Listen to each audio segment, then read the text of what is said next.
خدا کے نام سے جو بڑا مہربان نہایت رحم کرنے والا ہے۔ ہمارے چینل میں خوش آمدید۔ اگر آپ یہاں پہلی بار آئے ہیں تو براہ کرم ہمارے چینل کو سبسکرائب کریں۔ نمرود کی کہانی اسلامی، بائبل اور دیگر روایات میں ایک نمایاں مقام رکھتی ہے۔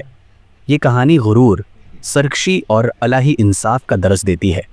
نمرود کو ایک ایسا ظالم بادشاہ سمجھا جاتا ہے جس نے اپنی خدائی کا دعوی کیا اور اللہ کے نبی حضرت ابراہیم علیہ السلام کے ساتھ مباحثہ کیا۔ یہاں اس کی تفصیل اردو میں پیش کی جا رہی ہے۔ تاریخی پس منظر نمرود، جو اسلامی اور بائبل کے ذرائع میں ایک طاقتور بادشاہ کے طور پر جانا جاتا ہے، قدیم عراق کے علاقے بابل یا نینوا میں حکمران تھا۔ کہا جاتا ہے کہ نمرود نے بت پرستی کو فروغ دیا اور لوگوں کو اللہ کے بجائے اپنی عبادت کرنے پر مجبور کیا۔ نمرود کی طاقت کا عروج۔ نمرود نے اپنے اقتدار کو مضبوط کرنے کے لیے وسائل پر قبضہ کیا اور خوف و دہشت کے ذریعے لوگوں کو اپنا تابع بنایا۔ اس نے خدائی کا دعوی کرتے ہوئے کہا کہ وہ زندگی اور موت پر اختیار رکھتا ہے۔ حضرت ابراہیم علیہ السلام اور نمرود کا مباحثہ قرآن مجید میں سورہ البقرہ 258 میں ذکر کیا گیا ہے کہ نمرود نے حضرت ابراہیم علیہ السلام کے ساتھ اللہ کی ذات کے بارے میں بحث ہے کہ کیا آپ نے اس شخص کو دیکھا جس نے ابراہیم سے اس کے رب کے بارے میں جھگڑا کیا، اس لیے کہ اللہ نے اسے بادشاہت دی تھی۔ جب ابراہیم نے کہا میرا رب وہ ہے جو زندگی دیتا ہے اور موت دیتا ہے، نمرود نے کہا میں زندگی دیتا ہوں اور موت دیتا ہوں۔ ابراہیم نے کہا بے شک اللہ سورج کو مشرق سے نکالتا ہے، تم اسے مغرب سے نکال کر دکھاؤ۔ کافر حیرت زدہ ہو گیا اور اللہ ظالموں کو ہدایت نہیں دیتا۔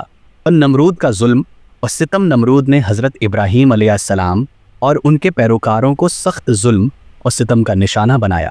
اس نے بت پرستی کو عام کیا اور جو لوگ اس کی خدائی کو نہ مانتے انہیں سزا دیتا۔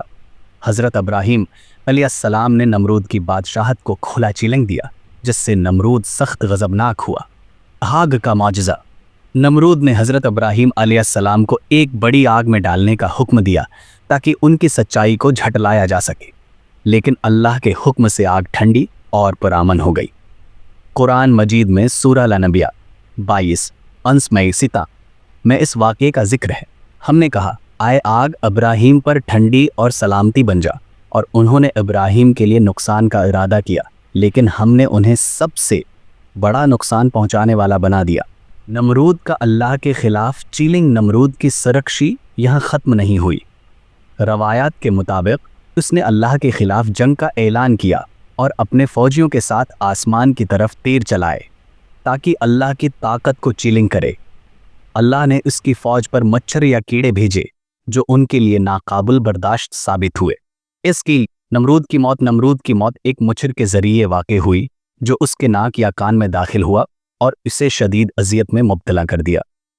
کہا جاتا ہے کہ وہ اپنے خدام کو حکم دیتا تھا کہ وہ اس کے سر پر ہتھوڑے ماریں تاکہ درد کم ہو۔ بالآخر وہ رسوائی اور تکلیف میں مر گیا۔ نمرود کی کہانی کے اسباق کی ایک غرور کی تباہی۔ نمرود کی کہانی ہمیں غرور اور سرکشی کے انجام سے خبردار کرتی ہے۔ 2 ایمان کی طاقت۔ حضرت ابراہیم علیہ السلام کا یقین ہمیں سکھاتا ہے کہ ایمان ہر مشکل کا مقابلہ کر سکتا ہے۔ 3 الہی انصاف۔ نمرود کی موت ظاہر کرتی ہے کہ اللہ کے انصاف سے کوئی بچ نہیں سکتا۔